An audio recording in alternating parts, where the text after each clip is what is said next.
Hi, welcome to Weed Schooling.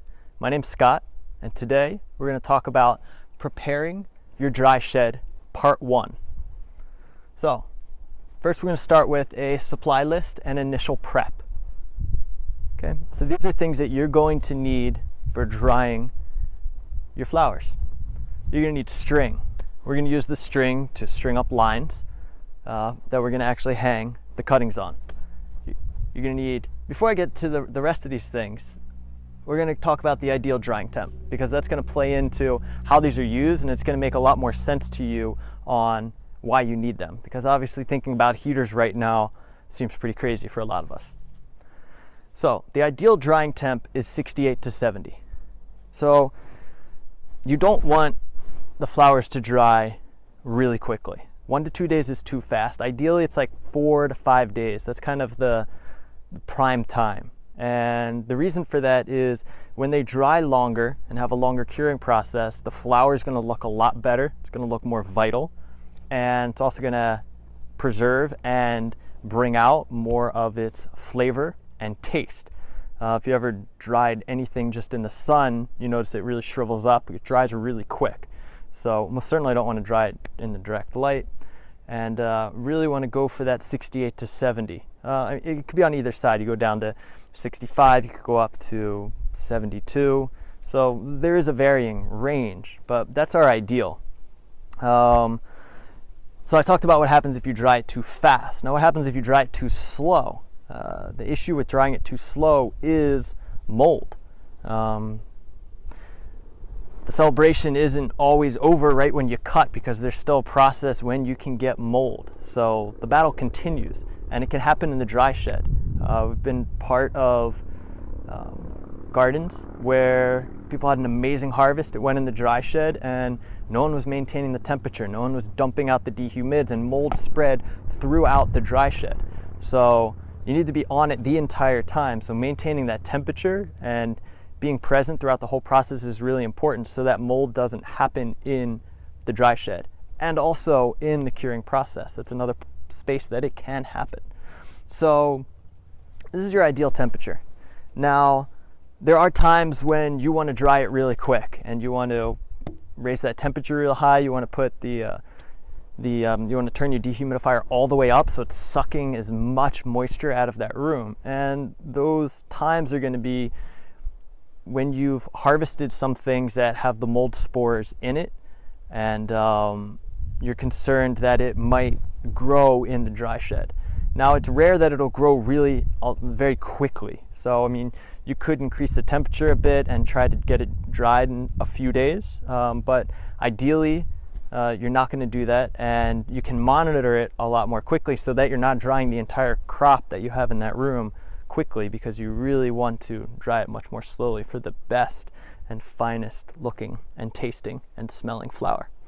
So something to start preparing right now as you set up your dry room is monitoring how are you going to get that temperature.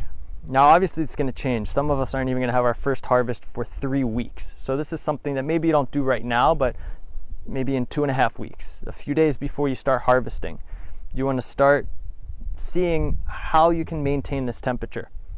So these are some of the supplies that you're going to need for maintaining this temperature. One thing that you're going to want is a thermometer, and certain kind of thermometers are obviously going to be more beneficial than others. They have these digital thermometers now that you can get one that goes in your dry shed, and sometimes you can get a few linked up. So if you have multiple dry sheds, you can put them all, and then you could have your master control unit that tells you the temperature, and it'll tell you what the low is and what the high is. That way you don't even have to be looking at it all day. You could try to set your temperature, and then in the morning you can look to see how low it got and also what the high was for the day. So obviously there's a lot of ways that we can monitor this temperature to really keep it there. So there's going to be fans.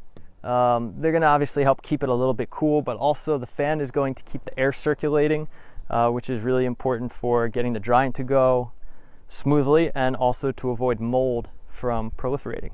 So dehumidifiers, essential.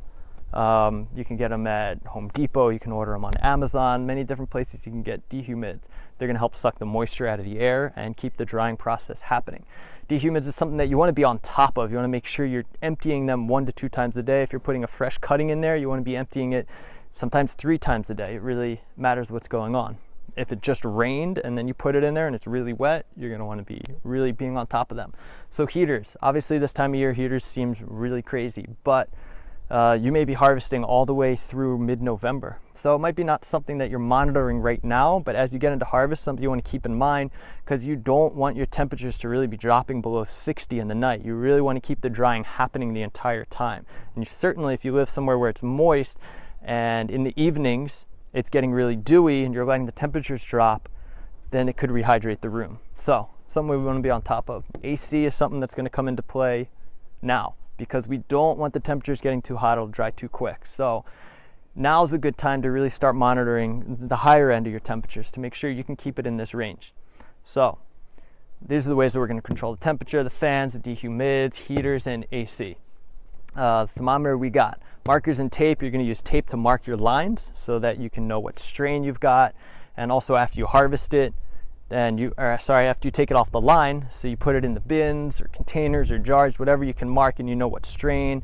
Helps to know the date when you put it on the line so you can gauge how long it's been hanging on the line as well. And markers so you can mark on the tape.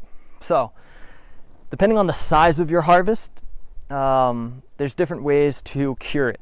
So there's bins, there's containers, there's jars, and there's even paper bags. So I've been part of gardens that have done the full range of all of these. We use bins and containers because we're gonna pull in 400-500 pounds, and drying it in paper bags and jars is just not an ideal way to go. So we use big Tupperwares, and then you're gonna fill those Tupperwares about half full, and that's where you're gonna sweat and cure them. We'll have another video coming out later which will go over that in much more detail. So, but jars, more on a smaller harvest, some people like to cure in jars, and you can get bigger mason jars and you can put it in there after you've taken it down from the line. But jars can be a little bit more challenging because you're gonna have to clip off all the stems before you put it in the jar. So another way to go is paper bags. So paper bags, after you take it off the line, you could put it right in the paper bags, and you can roll up the paper bags, and it'll help with the curing process and the sweating. And sometimes if it needs to be rehydrated, you can wet the sides, but that's only if you've gone too far in the curing process. So the ideal for us is really bins and containers. You can maintain and regulate the moisture a lot better in the curing process. Turkey bags are essential for just putting your finished product in. You can also do some sweating and curing in the turkey bags, but most of it's going to be done in bins and containers. So again, this is just part one.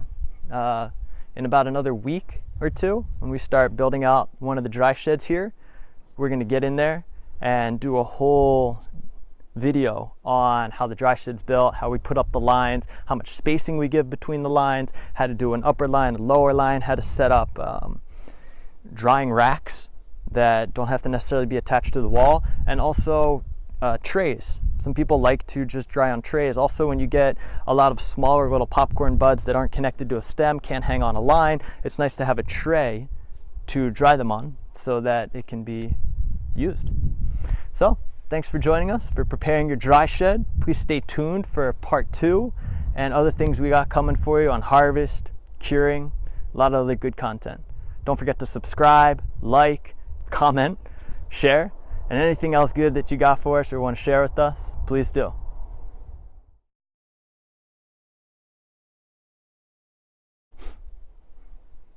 Hi, welcome to Weed Schooling. My name's Scott, and today we're going to talk about preparing your dry shed, part 1. So, first we're going to start with a supply list and initial prep. Okay, so these are things that you're going to need for drying your flowers. You're going to need string. We're going to use the string to string up lines that we're going to actually hang the cuttings on. You're going to need, before I get to the rest of these things, we're going to talk about the ideal drying temp, because that's going to play into how these are used, and it's going to make a lot more sense to you on why you need them, because obviously thinking about heaters right now seems pretty crazy for a lot of us. So the ideal drying temp is 68 to 70. So